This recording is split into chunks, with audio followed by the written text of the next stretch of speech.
What's up, YouTube? This is the 82 and Old podcast. This time we're going to take a look at George Mikan. Now, Mikan was born in Joliet, Illinois, to a Croatian father named Joseph and a Lithuanian mother named Minnie. He was born June 18th, 1924. He had two brothers, Joe and Ed, and a sister named Marie. And an interesting fact, his brother Ed played in the NBA. He wasn't as good as George, but he had a pretty long career for the time. And another interesting fact, two of Mikan's kids were drafted, but one of them played in the NBA. He played for one season in the early 70s for the Cavs. Now, as a boy, Mikan shattered one of his knees, and he was bedridden for a year and a half. And Mikan was always a tall, clumsy guy growing up. He was very shy about his height. He didn't like the attention. He didn't like people staring. And when he was growing up, he had the goal and the dream of becoming a Catholic priest. He went to the Chicago Archbishop Seminary. However, he would eventually back out of the seminary, and he decided he wanted to becoming an athlete instead. And he entered at Chicago's DePaul University in 1942. He was 6'10" and 245 pounds during this time. And he had a very poor posture, and he was known for being very nearsighted. He wore these very thick glasses. And when he was a rookie, he was matched up with his coach, Ray Meyer, who was a very young coach. He was 28 years old. Now, from the start, Ray Meyer saw potential in Mikan. He saw him as a bright, intelligent pupil, and he saw him as being able to go places. And this is going to sound very crazy today, but during the time, no one expected a tall person to be a basketball player. As weird as that sounds, I know that sounds crazy today and mind-boggling, but in the early days of basketball, they thought a tall person, someone who's 7 foot or 6'10", whatever, wouldn't have the dexterity, wouldn't have the balance or the quickness to play. And Ray Meyer, he didn't believe that at all. He thought he was going to be a revolutionary talent. So he took Mikan under his wing, and he was the one who taught Mikan, don't be ashamed of your height. Be proud of who you are. Don't be embarrassed. And to get him out of his shell, Mikan, he would have him take dance lessons, and Mikan would go to dances, coming out of his shell, but also learning to have balance, to be quick on his feet. And he would teach him how to use the jump rope and the speed bag. His whole goal was not only to bring him out of his shell, but to make a complete athlete out of him.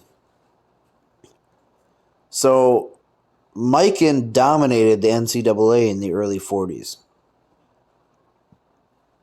And he was known for being a very tough player, playing through injuries. And he was known for his hook shots. And in practice, many people who play basketball know this, the Mikan drill is practicing shooting a hook shot. This comes from him. And he was a very good defender. And frequently what he would do is when someone was coming into his lane, he would jump up and block the ball. Obviously, this is a shot block. And he was able to jump so high that he could block the ball from going into the hoop. And obviously everyone knows that's goaltending, but at the time there wasn't a goaltending rule because they didn't think, the NCAA didn't think that a player could jump that high. They didn't think it was that possible. And during this time, teams would practice zone defense on him. They would have 4 guys surround the basket trying to stop George Mikan. The only guy that had somewhat success against George Mikan was a 7-foot center named Bob Kirkland. He played at Oklahoma A&M. But other than that, Mikan was the NCAA College Player of the Year in 1944 and 1945, and he was All-American 3 times. And in 1945, he led DePaul to a NIT title, which at the time it was one of the best. It was the best NCAA title could offer. And Mikan was leading the league in scoring. I shouldn't say the league, the NCAA in scoring. He put up 23 points per game in 1945-46 season. When DePaul won the 1945 NIT, Mikan was named the most valuable player. He scored 120 points in the 3 games, including 53 points and a 97-53 win over Rhode Island. So he had a very dominant career in the NCAA. Now, going into after his college career, his collegiate career, it was after the 45-46 college season, Mikan signed with the Chicago American Gears. This is the name of a team. Now, you guys got to understand, the NBA, as we know it today, used to be called the BAA, which stands for Basketball Association of America. It was started in the 1946-47 season. Now, before this, there was a league called the National Basketball League. It stands for NBL. This was established in 1937. This is the predecessor to the NBA, and I'll get into this in a minute why this is relevant. So, he goes on to play for the Chicago American Gears, which is in the NBL. Like I said, it's a predecessor to the NBA. And he put up 16.5 points per game as a rookie. And Mikan led them to a championship. And I believe back then it was called a World Basketball Tournament. I believe that's what they called it. And he was elected the most valuable player after he scored 100 points in 5 games. And he was also voted to the All-NBL team. However, though, the NBL owner, I believe his name was Maurice White, the president of the American Gear Company. You got to understand that a lot of these NBL teams, their owners would name them after their company. So you see like the Zollner Pistons, because there was a guy, I believe his name was Fred Zollner. He owned an automotive company in Detroit. In Fort Wayne, so he called them the Fort Wayne Zollner Piston. Same thing with the American Gears. Now, Maurice White, like I said, the owner, he wanted to start his own basketball league. He had a plan to create a 24-team league, and he was going to call it the Professional Basketball League of America, PBLA. And this folded right away. It didn't work out. So as a result of this, that team, the American Gears, folded itself. And so all the players got put in a distributed draft with the remaining NBL franchises. So the consequence of this was dire because now Mikan, every other team had a chance at getting him. And he ended up going to the Minneapolis Lakers. Now, the Minneapolis Lakers were playing in the NBL at this time. Like I said, the predecessor to the BAA, which would become the NBA.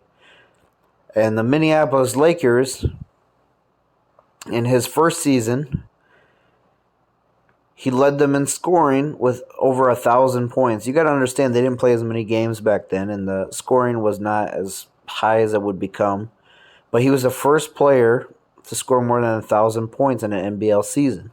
And he was the MVP of the league, and the Lakers won a title that year. The following year, however, there were 3 other NBL franchises that jumped over to the BAA. It was a merger. Like I said, the BAA would become the NBA. So Mikan would go over to what would become the NBA. Does this make sense what I'm saying? The NBL and the BAA would have a merger in 49-50, but the year prior, 48-49, the Lakers already made the jump. They made the jump before the full-on merger. It's very similar to when the ABA and NBA merged in the late 70s. So they make the jump the year before all these other NBL teams jump over. So essentially, Mikan won a championship with the Gears, and he won a championship with the Minneapolis Lakers before they were in the BAA. So the 48-49 season would be his first official BAA or NBA, whatever you want to call it, because they would get renamed the NBA in the 49-50 season. So the 48-49 season, they go 44-16, and George Mikan would play 60 games that year, and he would average 28.3 points per game. They'd go on and defeat the Washington Capitals in the finals. And the Washington Capitals is a franchise that went defunct in the 50s. It's no longer around. Now, going into the 49-50 season, this is when the BAA would be announced to be called the NBA because of the merger. And you got to understand, this league had 17 teams in it. I know a lot of people know about the 8 teams that played in the late 50s. Sometimes people will bring this up as an argument against Russell's era. But you got to understand, earlier than that, in the early 50s, they started out with more teams. So like I said, they had 17 teams. Now, this is how their playoffs were set up back then. The Minneapolis Lakers went 51-17. George Mikan would average 27 points per game. So their playoffs would go like this. They would have what was called NBA Central Divisional Finals tiebreaker. They had to play a tie-breaking game. So they beat the Royals. Then they would have NBA Central Division semifinals.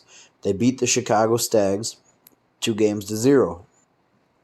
They had an NBA Central Divisional Finals where they beat the Fort Wayne Pistons 2-0. Now they had the NBA semifinals, which they went 2-0 to defeat the Anderson Packers. Then they were in the finals where they faced the Syracuse Nationals 4-2. So I know a lot of people are going to be confused about this playoff setup. The early NBA was a much, much different league, even than what it would become in the 60s. You know, he's playing 5 rounds. Now, going into the 50-51 season, Mikan would have an injury, and they wouldn't make it back to the finals. They lost in the Western Divisional Finals against the Rochester Royals, despite going 44-24 that year. Now, in 1951-52 season, they went 40-26, and this time they had 3 rounds, because you got to keep in mind, some franchises were starting to fold, so the playoff rounds got smaller.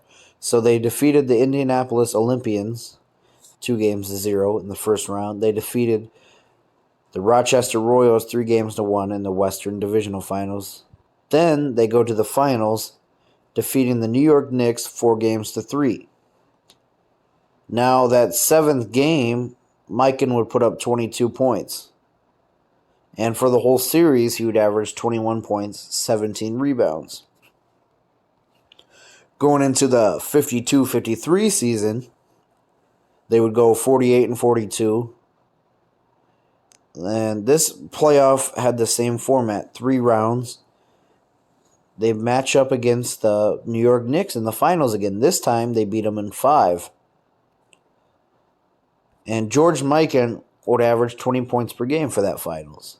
But for the season, he would average 20 points. This is when you started to see his scoring start to dip a little bit, because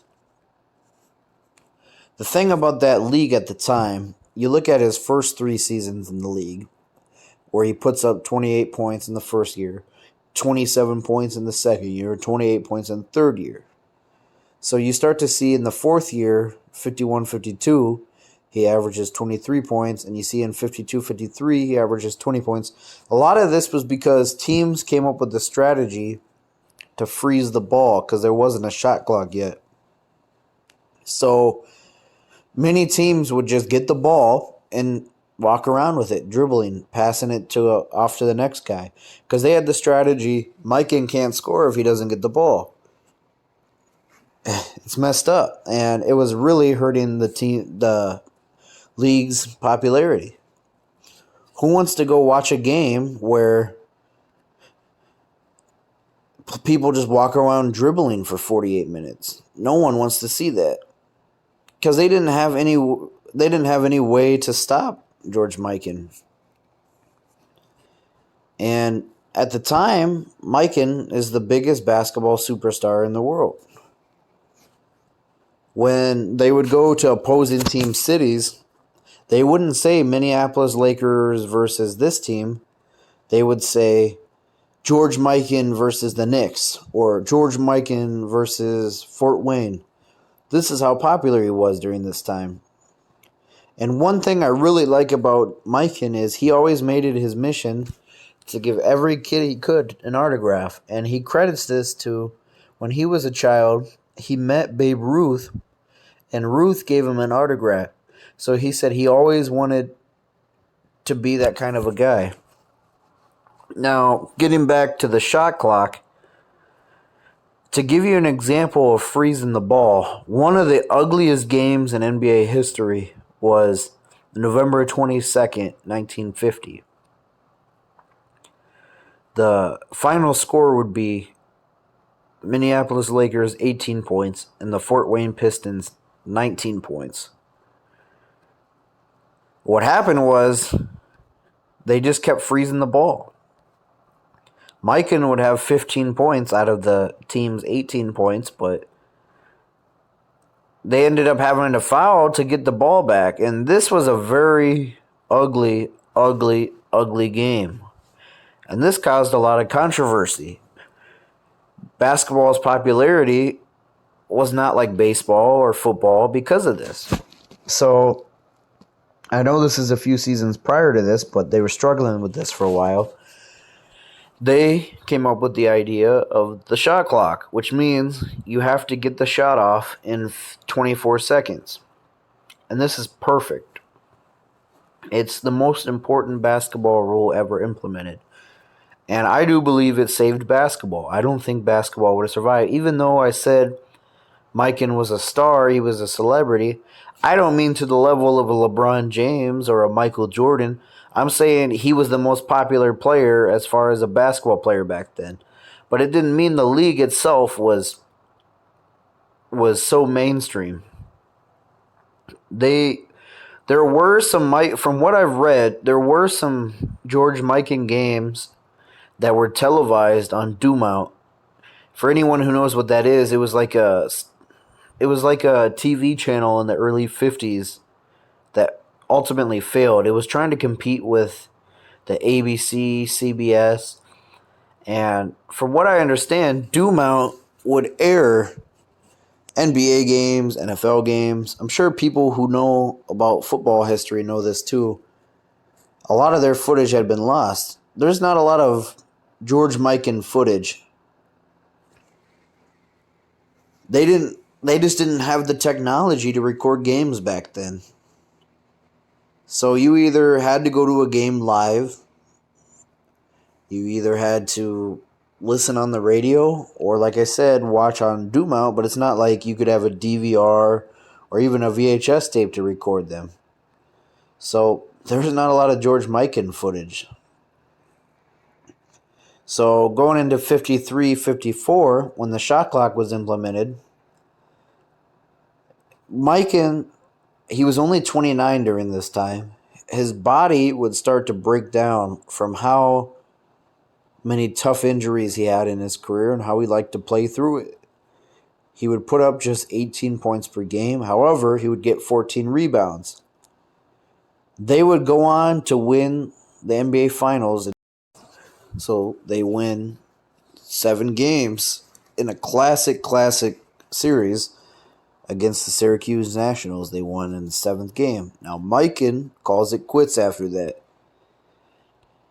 He retires. Now, you got to look at his resume during this retirement. He's technically a 7-time champion if you want to include his championship with the Lakers in the NBL and the Chicago Gears. Although the NBA doesn't recognize those as legitimate, I'm still going to give it to him. He's a 7-time champion. But you got to keep in mind, the NBA didn't have an MVP award until 1956 season. So he didn't win MVP. But he would have won at least, I would say, 3. And they didn't have an All-Star game until 50-51. So he's a 4-time All-Star in his career officially, but I do believe had they had it before that, he would have been a 6-time All-Star because he played the 2 seasons before. And he's a 3-time scoring champion and a 6-time All-NBA. Now, he did make a brief comeback in the 55-56 season. He was 31, and this is when he was pretty washed up. He put up 10 points, 8 rebounds per game. He played 20.7 minutes per game, and he only played 37 games that year. In the Minneapolis Lakers, they would lose in the second round to the St. Louis Hawks, and they only went 33-39 that year. And Mikan said he just couldn't keep up with the newer bigs. He couldn't keep up with the Bob Pettit and the other bigs of that era. He was on his last leg. He couldn't keep up. So that dynasty would come to an end. And the 56-57 season following, they would lose in the divisional finals against St. Louis again. 57-58, they would have 19 wins. George Mikan would be the executive and the coach in 56-57. So he went from being an executive of the team in 56-57 to coaching in 57-58. And he wasn't a very good coach, and he wasn't a very good executive, but that's not the point of this video. The point of the video is his career. The Lakers were starting to fold, and we all know what happens. They draft Elgin Baylor 58-59, and this would save the franchise. The reason I'm bringing this up is, despite Mikan's success, despite the numbers he put up, this wasn't the popularity that was getting the revenue. The franchise almost folded a few years after his retirement. The reason I bring this up is not to say he was a bad player or anything. The reason I bring it up is the NBA wasn't popular back then. I'm just trying to show people that the Lakers came very close to folding. Now, let's talk about George Mikan after the NBA. I think a lot of people know he would go on to become the commissioner of the ABA. And he was actually, a lot of people don't know this too, in 1956, he was a Republican candidate for Congress in Minnesota's 3rd Congressional District. And Mikan lost by a very close margin. I think it was like 52% to 48%. And Mikan, he would go on to do a few other things. He would, like I said, he was the commissioner of the ABA League in the 60s and 70s. And one of the great things he did was he instituted the three-point line. The NBA didn't have a three-point line. And this today, as we all know, when the ABA and the NBA merged, they would implement the three-point line based on the ABA. Now, I'm not saying the ABA was the first league to have a three-point line. There was a basketball league in the 60s. From what I've read, there was a basketball league in the 60s that had a three-point line. But this was the first major league to have a three-point line, is what I should say. And after the ABA, in the mid-'80s, Mikan headed a task force of a goal of returning professional basketball to Minneapolis. And I'm sure a lot of people who grew up in the 80s remember this, because I've seen games where at halftime they would interview George Mikan. And Mikan was trying to get the word out there to get a franchise to Minnesota. And it was successful because they brought the Minnesota Timberwolves in the 89-90 season. And going on farther in his life, in 1994, he became part owner on the board of what was called the Chicago Cheetahs, a professional roller hockey team based in Chicago. The franchise folded, however, in their second season. And I wish I could say that Mikan had a good third act in his life. Unfortunately, he suffered from a lot of health problems. He had kidney failure from his diabetes, and they eventually amputated his right leg from below the knee. And it's really sad because his medical insurance was cut off, and he was going through financial difficulties. And unfortunately, the NBA didn't compensate a lot of these older guys, and he would fight a long legal battle with the NBA's player union. He wanted $1,700 a month for players' pensions who had retired before 1965. And the reason why he's saying this is the NBA was treating people who played after 1965 much better, because that's when, around the time the money started coming in, the leagues became more popular. Mikan wasn't getting the compensation because he didn't play in a successful era, as I told you earlier. He was the best player in the world, and his franchise almost folded 2 years after he retired, or 3 years, depending on how you want to look at it. So it's not fair what happened to him. He deserved compensation. And he would pass away, unfortunately, June 1st, 2005, from complications from his diabetes. And Shaquille O'Neal would pay for his funeral. Like I said, there wasn't much money to Mikan's name, and Shaquille O'Neal paid for the whole entire funeral. His entire death was mourned by the basketball community.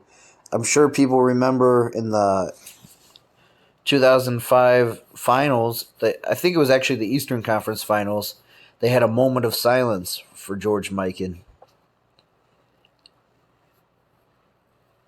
And some rule in the NBA's collective bargaining agreement too had a win, because they changed some of the rules as far as NBA players' pensions. So Mikan really did a lot beyond just getting NBA players' pensions from the collective bargaining agreement. But his rule changes is what I think is the biggest impact. And let me make this case here. They would move the lane from 6 feet at when he played in the original time, in his original era. The lane was only 6 feet long. They changed it to 12 feet to make it more competitive. They implemented a goaltending rule because of him. And like I said, the most important rule that changed was the shot clock. This saved basketball altogether, in my opinion. And like I said, he made the 3-point line popular, which everyone today knows is like the biggest shot in the NBA currently, the biggest trend. So I don't think he got his just due in his life. It's very sad to see how he went out. And it's sad to see how people are forgetting him, how time is consuming him. He was one of the greatest players of his generation. For his career, he averaged 23.1 points per game, 13.4 rebounds. And depending on how you look at it, if you want to count the previous league's championship, he's a seven-time champion. So I pay him all the respect in the world. He's a top 75 player of all time. George Mikan.